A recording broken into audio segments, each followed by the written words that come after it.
Plus ranks తో civils 2025 లో analogue IAS ప్రభంజనం. మీరే నెక్స్ట్ ర్యాంకర్ కావచ్చు. Call now 9247573271.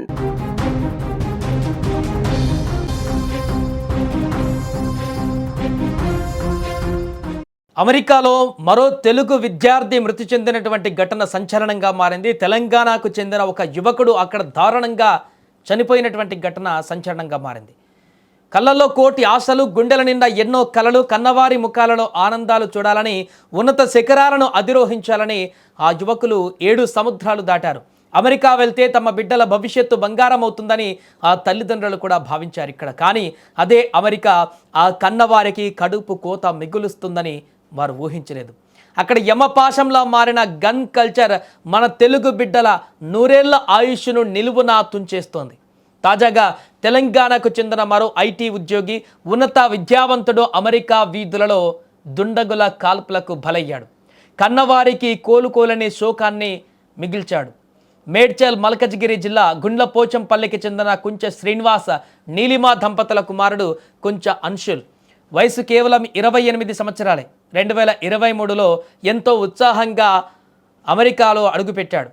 నార్త్ ఫిలడెల్ఫియాలో ఉంటూ కేడబ్ల్యూసి అనే సంస్థలో సాఫ్ట్వేర్ ఉద్యోగం చేస్తున్నాడు. ఐటీ ఉద్యోగం చేస్తున్నా ఇంకా పడాలి, అదనపు ఆదాయాన్ని సంపాదించాలి అని కుటుంబానికి ఆసరగా నిలవాలనేటువంటి తపనతో వారాంతాలలో అక్కడ పార్ట్ టైంగా పిజ్జా డెలివరీ బాయ్గా కూడా పనిచేయడం ప్రారంభించాడు అతను. కానీ ఆ కష్టపడే తత్వమే అతడి ప్రాణాల మీదకు తెచ్చింది.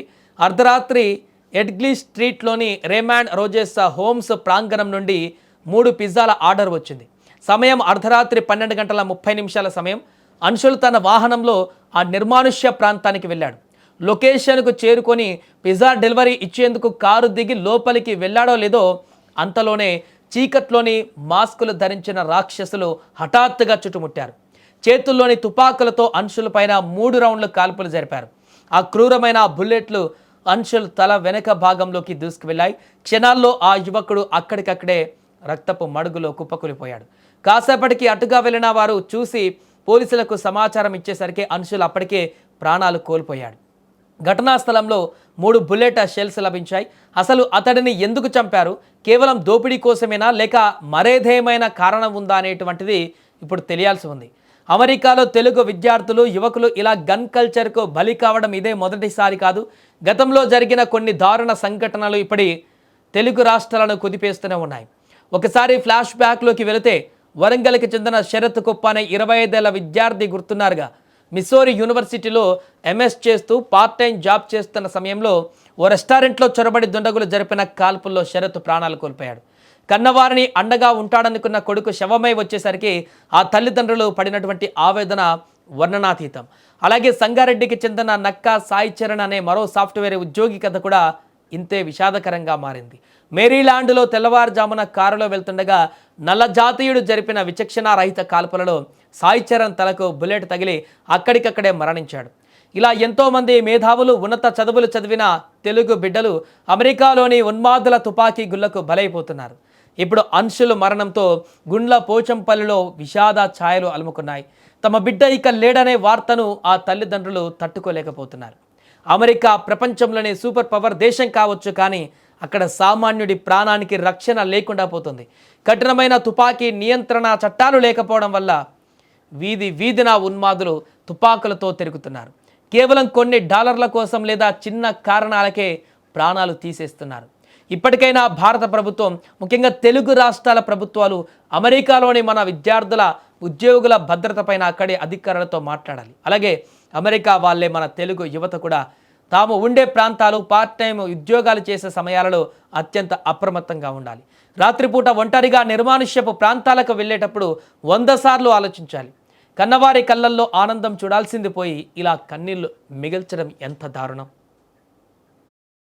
మా అన్న పేరు అంశుల్ కుంచా అండి. He works in the US Philadelphia, north ఫిలడెల్ఫియాలో పనిచేస్తారు. He works in an MNC call KWC. కానీ వీకెండ్స్ ఎక్స్ట్రా క్యాష్, ఇంకొక ఎక్స్ట్రా జాబ్ లాగా he does pizza delivery. We found out today that he was shot on his head 3 times yesterday and he was dead. He was left on the road. తన నుంచి ఏమీ దొంగతనం చేయలేదు, ఏమీ చేయలేదు. Pizza డెలివరీకి ఒక అబాండన్డ్ ఏరియాకి వచ్చి చేయమని చెప్పారు. We later found out it was a decoy and ఎవరు లేకుండే ఆ ఏరియాలో. ఇట్ వాజ్ అ ట్రాప్, ఉట్టి just for the sake of killing him, and I don't know what they gained out of it or what intention it that they had. మా అన్నని తీసుకొచ్చి చంపేశారండి. This is a message to all the parents that want to send their kids to the US. మా అన్న చాలా loving and చాలా joyful person. He had no use to go to the US, but పంపించాం మేము. He didn't want to go to the US also. కానీ వెళ్ళి look what he ended up in. Do not send your kids to the US. This is a message from the external affairs that I get my brother's body at the earliest as possible, because Saturdays వాళ్ళ office పని చేయదంట. మాకు Monday hand over చేస్తా అని చెప్తున్నారు body. This is a request that we get it as soon as possible.